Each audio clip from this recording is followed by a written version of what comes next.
This is Eddie Hearn, MATCHROOM Boxing. You're watching Sporting Icons. You don't need to be anywhere else. Now, what was it I said probably about 2, maybe even 3 months ago even now, that when boxing returns, I don't want to see no more snidey, underhanded comments, no more roadblocks, no more this, no more that. Queensberry versus MATCHROOM, these guys need to start working together. Now, my idea, of course, is probably a bit far-fetched. I mean, for me, I was saying things like, what's wrong with having, say, Dillian Whyte versus Alexander Povetkin on the same card as Daniel Dubois versus Joe George? Maybe that's a bit of a reach. But the point was that I don't want to see no more of, well, we can't get that fight because that fight is a MATCHROOM fighter, or that fighter is a Frank Warren Queensberry fighter. Don't want to see that. Now, Frank Warren, he has reached out an olive branch. And he has pretty much said what it is that I've been saying. You guys need to start working together. Now, hopefully, Eddie Hearn, he doesn't come back with the whole, well, he's only doing this because we're the number one and he needs us. His business is failing and all this kind of stuff. Because all Eddie Hearn has got to do is look at the views and see that there is a whole world of difference between Sky Sports product and BT Sports product based on the last shows that these guys done. Frank Warren's last show did an average of about 3,000 views, with MATCHROOM's Fight Camp done about 93,000 average views. Of course, they both peaked quite high as well though. But regardless of who done better and who didn't, they were both pretty poor viewership. Both good fight cards, I'm saying poor viewership. So already we can see that boxing is going to struggle unless these guys start working together. Now, hopefully, as I said, Eddie Hearn doesn't start coming out with snarly comments when he's asked about this. Now, we'll go straight into Frank Warren's statement. Then we'll have a talk about potential matches, all that kind of thing, and a little bit more. So anyway, this is what Frank Warren had to say. What I'm proposing is to break down the borders and give the fight fans the fights they want to see. Let's make the natural matches that have previously been deemed too complicated due to promotional and broadcasting affiliations. Queensberry's finest versus the best of MATCHROOM. Why not? The prospect of the best of British getting it on would reinvigorate the sport, increase subplots, and really get the people talking about the game again. Forget about promoter pride and egos. It's not about us. This is the time to turbocharge boxing right back into the mainstream and capture the imagination of the watching public. People talk about various industries resetting following the traumas this year has inflicted on the world. Well, this is our chance to do just that. You can call it my 2020 vision. There really isn't any reason to put up any roadblocks to having the boxing pot overflowing with meaningful matches that will get the attention they deserve. Our door is wide open to begin negotiations for one-off spectacles, a sequence of events, a test of the top versus them humdingers. The possibilities are endless and everything is on the table. Forget the past, don't focus on the difficulties, and let's get on and make the fights people want to see. When it comes time to make Fury versus AJ, everyone involved will have to cooperate anyway, so I don't see any reason why we can't make these fights now. You could say I'm throwing down the gauntlet, and I would hope this honest proposal is taken at face value and not blithely dismissed. For the long-term good of our sport, now is the time to put up or shut up. Frank Warren's statement. Big up Frank Warren. Yes, that's exactly what it is that I've been saying, that these guys need to stop with their pettiness and work together. You don't have to like each other. At times, you don't even have to sit on the same table as each other. If a fight is going to be on, I don't know, 1 week it's going to be on Sky, the next show is going to be on BT Sport, or whether they both show them at the same time, however it may be. Now, I understand business is business, okay? Some fight nights are going to be better than others. So who gets what? Now, these are going to be the questions. These are probably going to be certain stumbling blocks, for example. But there's so many fights that these guys can do, but we're not seeing them. And every time that Frank Warren is asked about Eddie Hearn, he slags him off. Every time Eddie Hearn is asked about Frank Warren, he slags him off. It's all this bickering, he said, she said kind of crap. Now, some of the fights that could potentially happen, I mean, for me, there's quite a few. There really is quite a few. I mean, just when you look at some of the basic ones, you know, you could look at, say, Anthony Yarde versus Joshua Buatsi. Wouldn't that be a great fight? Who would not want to see that fight? Or Callum Johnson versus Anthony Yarde. I'm happy with either one of those. Really, really I am.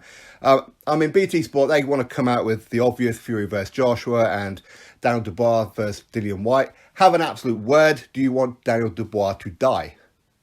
It's too early for him. Stop this whole nonsense. Daniel Dubois is not there yet. He might be in about a year, but right now, just stop it with the nonsense. But the whole things like Joe Joyce versus Derek Chisora they want to come out with, that's pretty good. I wouldn't mind seeing that. I'm sure you guys wouldn't mind seeing that. But again, depends on the winner of Daniel Dubois and Joe Joyce as to which one that they go down. Demetrius Andrade versus Liam Williams.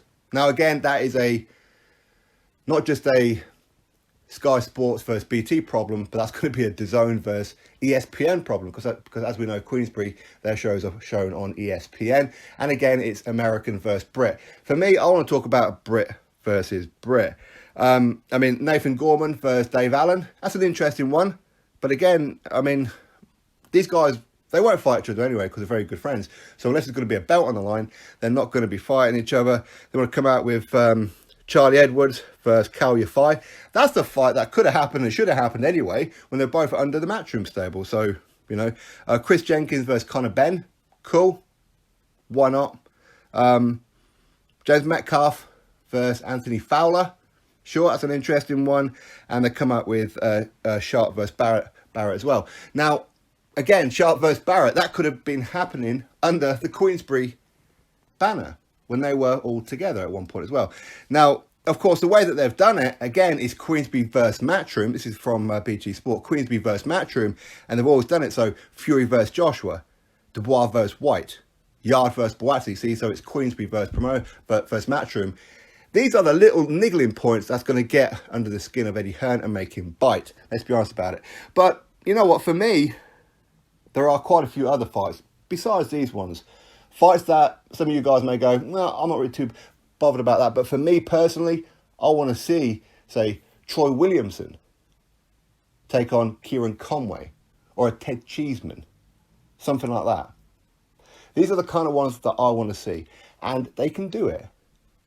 I mean, Anthony Yard versus Boatsy, great. Is Anthony Yard up for that kind of fight? I'm not sure. I mean, it's one thing to risk it and potentially lose to a Kovalev for a world title rather than risk it and potentially lose to a Boatsy. Again, vice versa. Would Boatsy really want an Anthony Yard right now? I mean, for me, I think I'd probably prefer Callum Johnson versus one or the other. But if we're talking about cross-promotion, then Callum Johnson versus Anthony Yard. Either or, I'm super happy. Now, of course, he's not talking about doing it each and every week. No, not at all. He's not talking about doing maybe one show and then that's it for a year. He's talking about doing a series of shows. So you're going to have like 4 or 5 fights, Matchroom versus Queensberry, on one show, but then maybe like a month later, do it again with some other fighters, and so forth and so forth. And this is what needs to happen. British boxing, people ain't interested anymore. And I'm seeing the numbers of it, and a lot of the British YouTubers are seeing numbers of it as well. Look at IFL TV. They're having to resort to robbing people's footage from Instagram to put on their channel and monetizing it as well. That is actually copyright. But the fact is, views are so bad for them that they're having to resort to these kind of tactics. They're having to dig up old footage and old interviews and mash them together and come out with that because their content is drying up. And it's not going to get any better. It really isn't going to get any better if Eddie Hearn and Frank Warren don't start working together. But hopefully that's what they do. And I'm happy. I'm really, really happy that Frank Warren has at least reached out an arm or a hand and said, let's work together. We don't have to like each other. Forget all the he said, she said bullcrap. Let's start working together. And I totally agree with Frank Warren. Hopefully Eddie Hearn doesn't blow this by saying something stupid, because I'm pretty sure he's going to be interviewed over the next day or so. Obviously with Fight Camp 2 coming up, he's going to be asked his response to this one. And hopefully he's going to be a bit mature about it. Hopefully. But again, I mean, it ain't going to be smooth sailing. There's going to be arguments. There's going to be, say, well, why is it this fighter versus that fighter? Why is it not the other way around? Who's going to be the headliner? Who's going to get the more money? Who's going to be the A-side? Is Sky Sports going to show it? Is BT Sport going to show it? Again, when it comes to boxing, Sky Sports are quite a few levels above BT Sport. So would they really want to give them the same platform, essentially, if these guys are going to be working together. It's one thing to do it with Fury and Joshua. It's another thing to do it with Edwards versus Yafai. Isn't it? Anyway, listen, that's my thoughts. Hopefully, as I said, Eddie Hearn doesn't say something stupid, but he probably will. You know what Eddie Hearn's like. But hopefully he's going to be quite mature about it. Frank Warren, okay, yes, he's every opportunity he slags off Eddie Hearn. But again, when you go back to his statement, he's talking about subplots. That is actually a subplot. I mean, I don't particularly want to be seeing Eddie Hearn and Frank Warren going at it verbally on the table and making it all about them. It's supposed to be about the fighters. If you two really have a problem, I don't know, sell it another way. But, I mean, for me, sure, it'd be interesting to see them two argue once in a while. But ultimately, it's about the fighters. And I think these guys are going to have to remember that. Eddie Hearn is literally going to have to put his massive, massive ego to one side. And remember, it's not about him. It's about the boxers. If, of course, these guys actually get to that point. But hopefully they do. Anyway, my thoughts. You drop me yours. Click thumbs up. Subscribe. Catch you all in the next video.